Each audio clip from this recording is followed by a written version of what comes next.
Not trapped on the floor. I'm so nervous.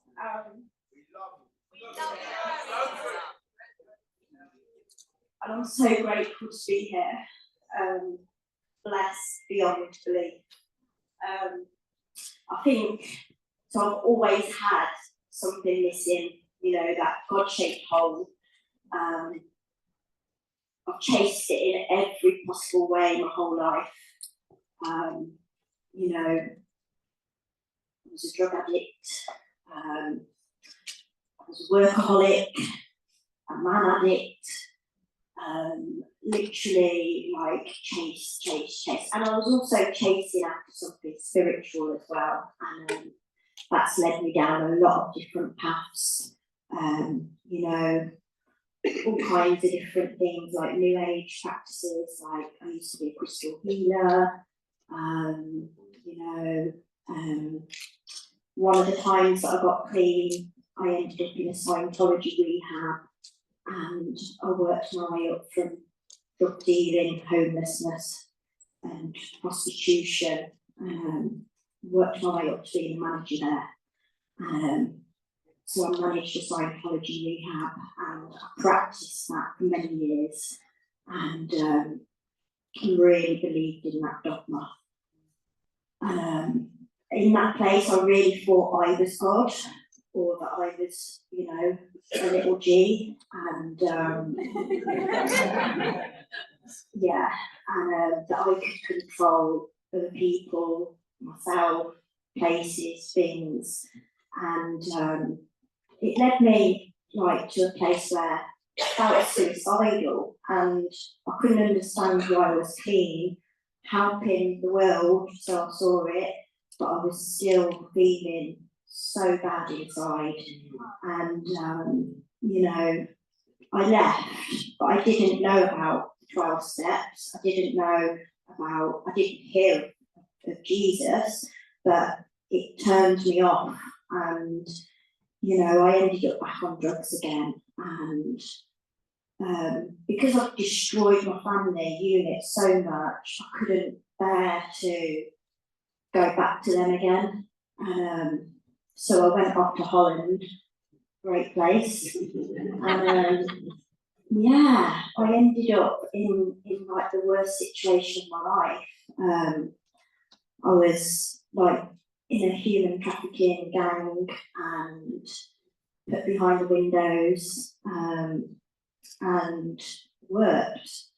And like where I'd done that sort of stuff in the past, I had, you know, had a bit of choice.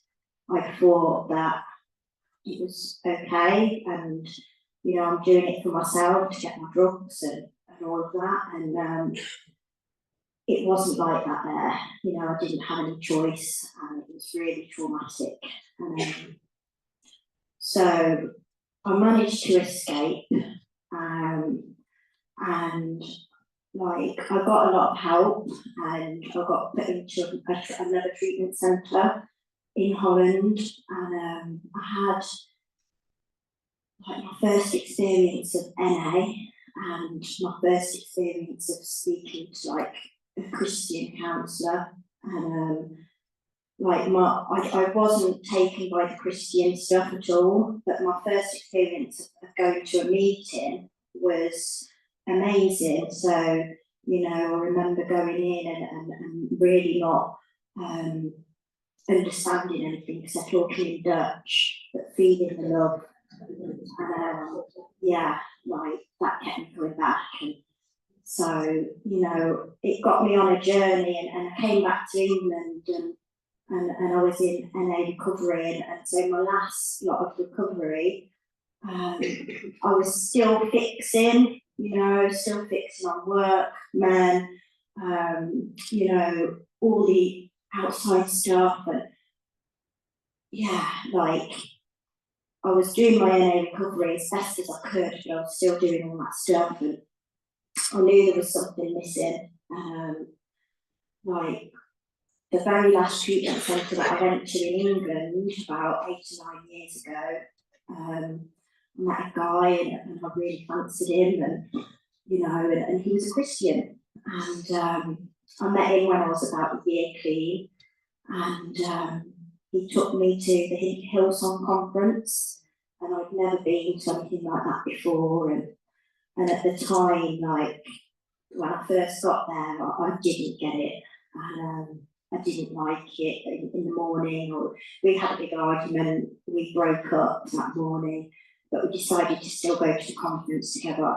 And so in the morning, I was like just sitting there in my head while there's like 10,000 people worshipping, and I just thought, what am I doing here? Like, this is insane. Like, what are these people doing?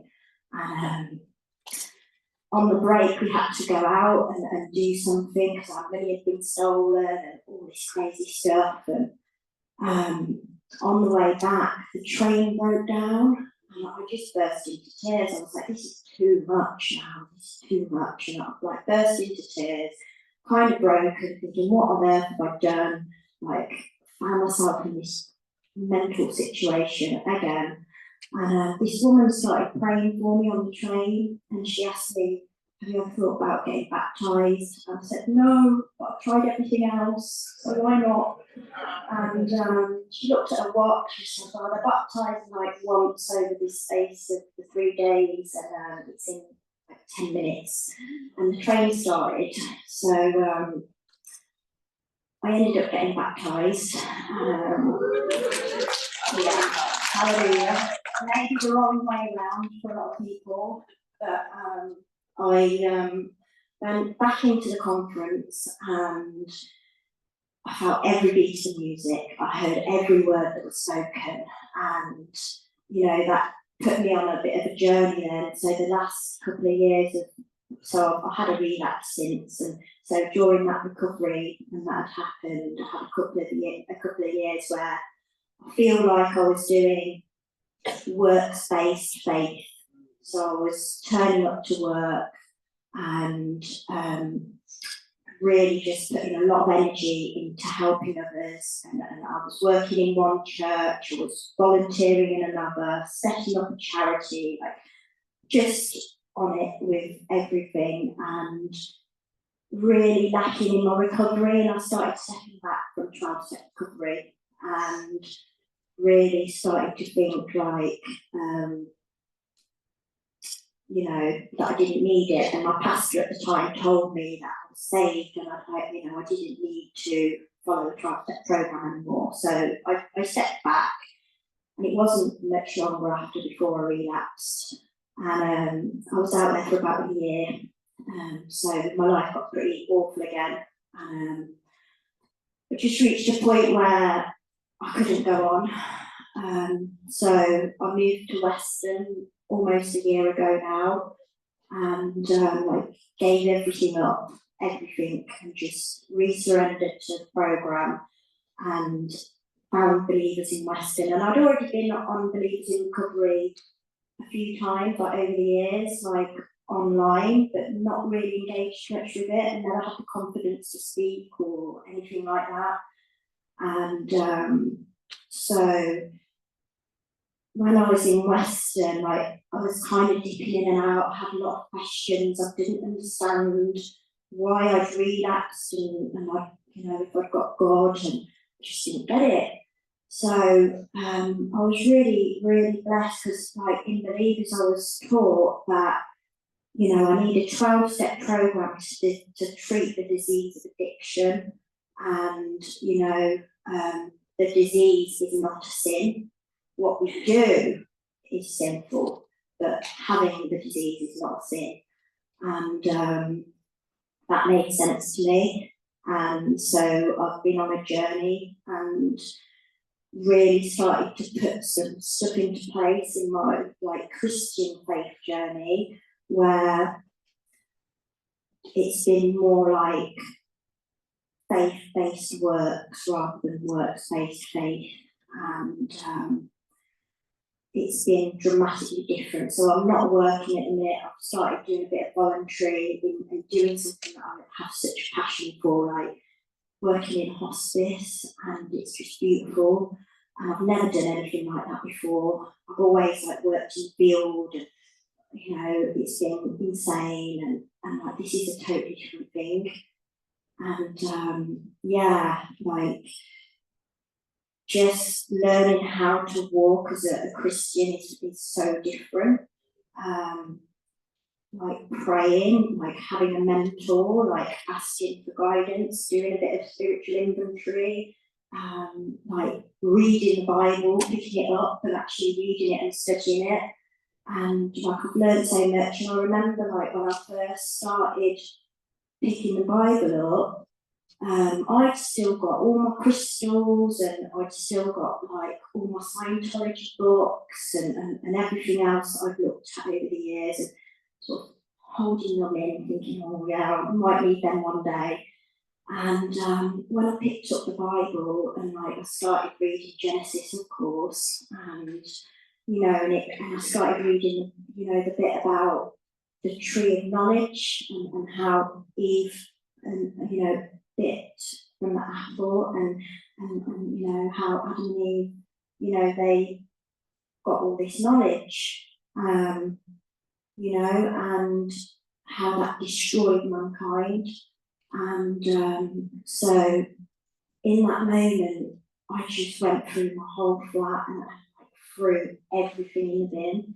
And you know, like, yeah, life is just so different now. I'm just trying to think. It's really hard to like think of a way to end this because I don't know what's in store. All I know is that God has got me and He's had me all along.